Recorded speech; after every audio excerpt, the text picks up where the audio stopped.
You do stalls on a regular basis, quarterly, annually, biannually? Stick what's on FlyWire today, and we're going to go do some stalls. We'll do a stall series, and I got a treat for you. I tufted the right wing, so hopefully we can see what the airflow looks like.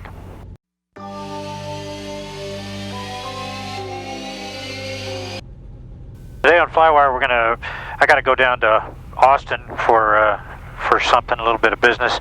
So I thought, well, let's make it a bit of a training flight too. So I'm gonna practice stalls on the way down there. We're gonna do a stall series. We'll do clean stalls. We'll do dirty stalls. We'll do turning stalls, left and right. And I tufted the right wing, so hopefully we'll be able to see what the airflow looks like. As we do these stalls, especially, I'm interested in what those dirty turning stalls are going to be like. Another thing is the use of ailerons and stall recovery. You'll see that on VFRs. Let's see. We're going to do a straight ahead stall here. All right, that's 70 knots. Starting to get a little burble there in the ailerons. Flaps, trailing edge. There's 64 knots. We get the horn. Get the brake at about 62, 60, 62. I did all these stalls holding full aft stick just to get deep into the stall and see what would happen. I also did this stall out of sequence, so you can see that my yarn got tumbled up, and I didn't foresee that issue. But the thing that's really cool to see is well, the stall starts at the root where it's supposed to be by design on these, but it was really cool to see the span-wise flow. I didn't expect that. Really quite a significant amount of span-wise flow. But watch this, you can see the yarn here following the boundary layer, and you can start to see it getting real turbulent there in the backside of the wing, the trailing edge, and then it propagates forward. Very, very cool. The outside edge of the wing doesn't see much in the way of stall. It sees some disturbance, but not that much. But you can see the pitch phugoid that develops when I hold the stick full aft. Very cool. Okay, we're going to do a straight ahead stall. Power off. I'm not going to trim to make it all easy on my hand. I'm going to hold some heavy nose. Makes it easier to recover. Straight ahead stall, we've done our clearing turn. There's the horn. There's the burble, the brake. Yeah, a little wing walk. Alright, let's get that recovered.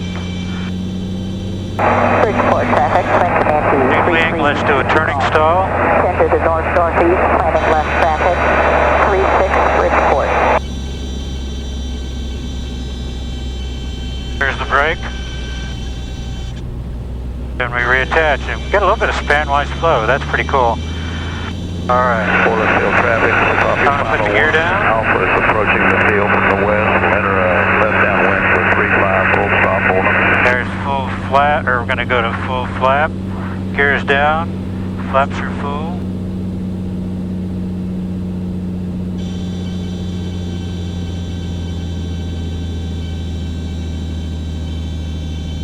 There's the brake. Yeah, that's good. Nice, good brake. Had to lower the nose for that a little bit because didn't need to get our boundary layer reattached there. Let's do a turning stall. And too dirty. I tangled my tufts. Oh, that's pretty neat. Rolling. Okay. Get the flaps to half. Gear up. Flaps all the way.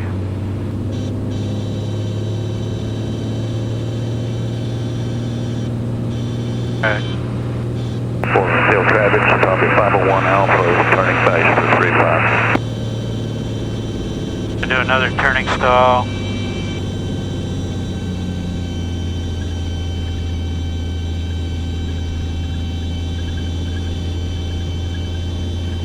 Deep in the stall now. Oscillations and span-wise flow. Getting that on camera. Alright, that's enough of that. Portland traffic, Charlie 501 Alpha, base turning final 35, Portland, full stop.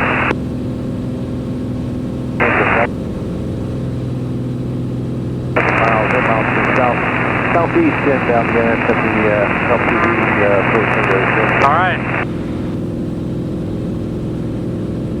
So firstly, what I was interested in doing was seeing what the airflow was across the wing during the stall event, and it was pretty fascinating to me. There was a lot of spin-wise flow, and it oscillated some when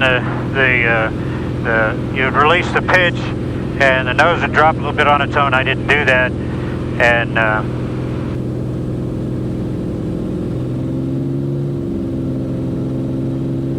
then it would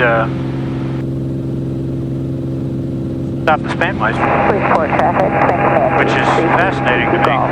Left downwind 36, Bridgeport.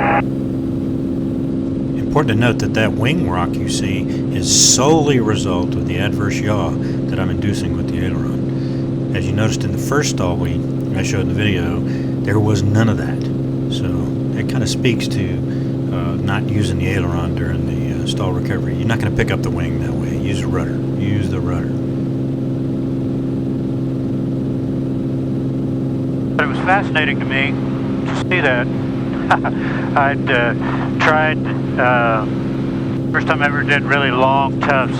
I kind of wanted to see what the whole thing was, what it would look like with long tufts. It worked pretty good, but then and deep in the stalls series, we ended up tangling some of our tufts, so it looks a little weird.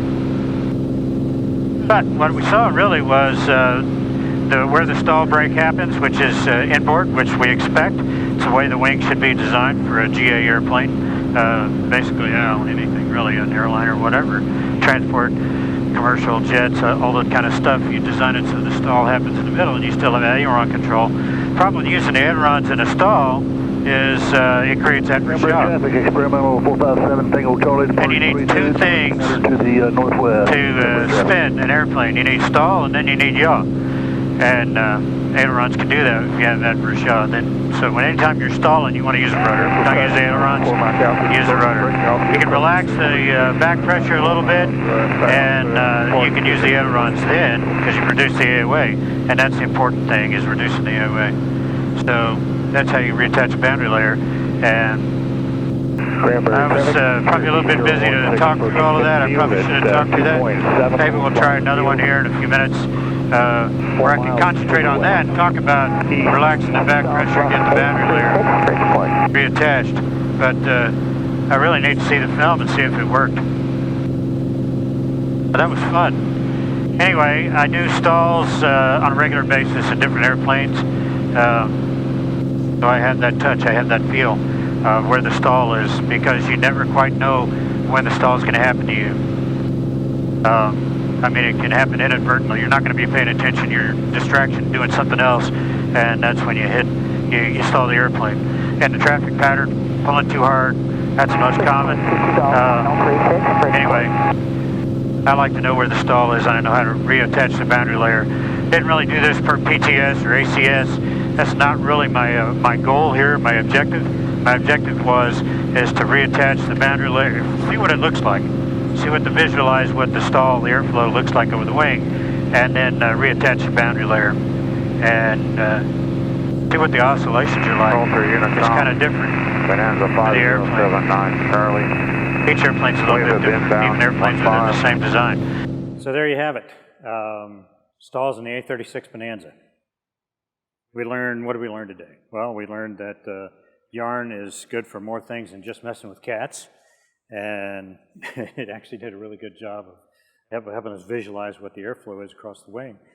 What else we learned? We learned that stalls aren't nearly as scary as you might think they are. I was really aggravating those stalls. I had full av stick and was holding it that way. Then I started using ailerons, and because I see that a lot in BFRs, and what it does, it induces adverse yaw, and you could see that wing rock was pretty prodigious in some cases, especially with the dirty stall. Man, it was really getting significant wing rock. So what's the lesson learned on that is use your feet. If you are slow speed and the wing drops, you're not going to pick it up with the aileron. That's going to induce adverse yaw, and make things a lot worse. Use your feet, use the rudder to correct your heading, okay? Remember those two things you need, stall and then yaw.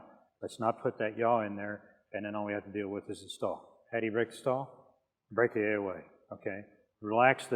Push the nose down, relax the back pressure, whatever you want to call it. You want to reattach that boundary layer on the wing and get that wing flying again. That's what we want to do. So go out and practice it, because stalls are going to happen to you when you least expect it. It's not going to be that I avoid the stalls. You know, it's going to happen to you when you're on final at Oshkosh and there's 18 airplanes behind you, there's 3 airplanes in front of you landing, and you're nervous and you haven't flown more than 10, 20 hours this year, and you pull too hard and off you go, boom, and you crash, okay? You park the airplane. Don't do that. Practice stalls. If you do it on a biennial basis when you do your BFR, your flight review, cool, that's fine. I'm just advocating that you need to know the envelope of your airplane, the entire envelope of your airplane, and know how to operate it. Because your life might depend on it. Definitely your passengers' lives depend on it. So please go out there and get training. In your airplane, in an aerobatic airplane, whatever it is, I just advocate that you go and do that. What else did we learn? Well, we learned that I think the Bonanza wing is laminar flow wing. It was pretty much, the yaw strings were pretty much showing us that it was laminar flow past 2/3 chord. So I'd say it's laminar flow. And the other thing is that really cool is, it's the thing about a laminar flow wing is you also get spanwise flow. And we saw in this one prodigious quantities of spanwise flow across the wing, and that's one of the things that's spoiling your lift. But it was really cool to see, and the yarn helped us see that and visualize that. I thought that was cool. What else? Pitch oscillations. The pitch phugoid, it wasn't a stable pitch phugoid, but that's where the center of pressure and the center of lift are offset. So when you stall the wing, then they change, and it unloads the pitch, the nose drops, it gains a little bit of speed, but it's right back into the stall again, and that's how you end up getting those oscillations. Some airplanes get into stable pitch phugoids. It's really interesting. This one I don't think did. And I could have held it in longer, but that wasn't really my goal. We saw those oscillations, and that was pretty cool. What else? Well, I think that's probably enough for one video. I hope you enjoyed it. I hope you go out there and get some training. And if you liked it, hit subscribe. If you want to get alerted to the next video that comes out, hit the bell. And I sure appreciate you watching. And if you have comments about your training and about what you think about stalls and stuff like that, give me a shout, leave a comment. I'd love to hear from you, and I'll respond to it. So thanks for watching, and we'll see you next time on FlyWire.